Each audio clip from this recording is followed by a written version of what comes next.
When creating videos where you are on camera, getting that really nice blurry background can be an easy way to really up the level of quality of your videos and give you more credibility in your niche. Don't let my current setup fool you. I'm actually horrible with video and it took me a long time to get this right.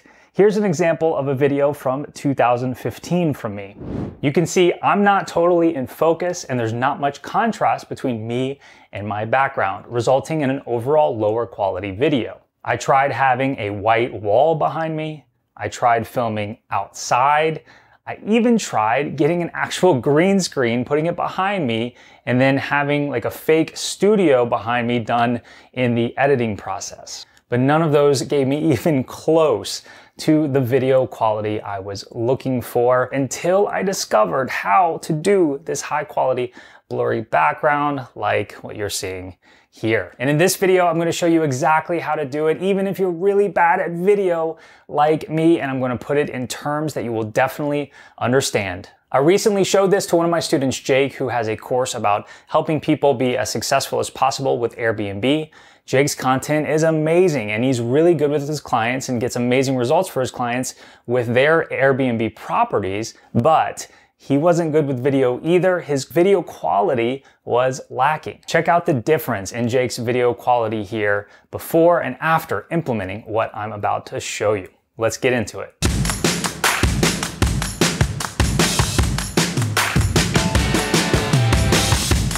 All right, so if you want to get that really nice, high quality, blurry background, there's three numbers that you really need to be concerned with. Just these three numbers are really going to make all the difference for you. So let's go in order of importance here. The first number has to do with your camera itself and more specifically, the lens and how much light that lens lets in. The fancy word for this is called aperture. That's a big like photography word, but that's what it means. It's how much light is being let in through the lens to like the sensors on the camera. And for our purpose, here's what you need to know. The lower the aperture number, the more blurriness behind you can get. You'll typically see this from a range of like on the bottom end, like 1 up to a number in like the teens or even 20s. But that lower number is better for the blurry background. So 1 being better than 20, let's say.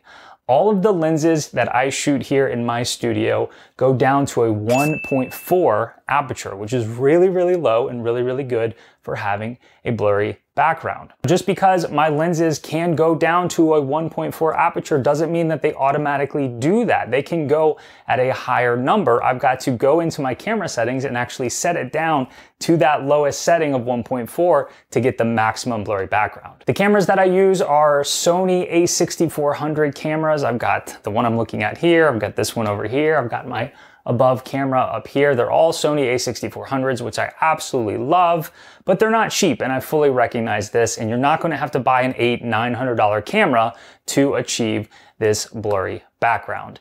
The lens is more important to this effect than the camera itself. The brand of lenses that I'm using here are called Sigma, and I'll link to the lenses that I use, and they're a lot cheaper than the camera themselves. You don't need a Sony camera or a Sigma lens, which is what I use, to achieve this effect. Just look for that aperture setting on your lens.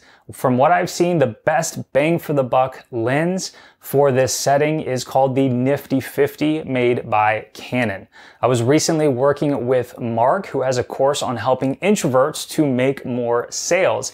And he had an old Canon camera, about 7 years old, lying around, and he was able to buy this Nifty 50 for I think around $100 and put that aperture setting as low as it would go. In this case, on the Nifty 50, it's 1.8. And with just that, he was able to achieve this shot. So that aperture setting and what your lens is capable of is extremely important. That's the first number, but it's not the only thing to consider. At the beginning of this video, I was standing much closer to the camera and my background was even blurrier than it is now. I've since backed up, we're less blurry, it's still high quality, it's still a good shot, but watch what happens when I continue to back up, and hopefully you don't trip over my chair or this box right here that you can't see. The further I back up, my camera is going to autofocus on me but the less blurry this background gets.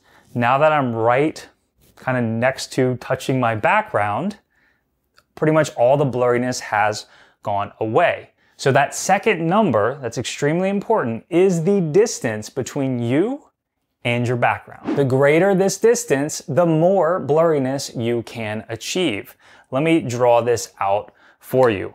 If you have a room that you're filming in, like me, and let's say that your camera is over here on this end, this is an overhead view, and this is your background back here, and let's say that you are standing somewhere here in the middle trying to film. So your camera and lens are pointing this way, here's your background. Well, you want to try to maximize this distance here. Between myself and my background is only about 6 or 7 feet, which works with my overall setup. But you've got to consider too how much of you needs to be in the shot. For a lot of my videos, you need to be able to see me and my keyboard sitting here so that I can do my piano videos.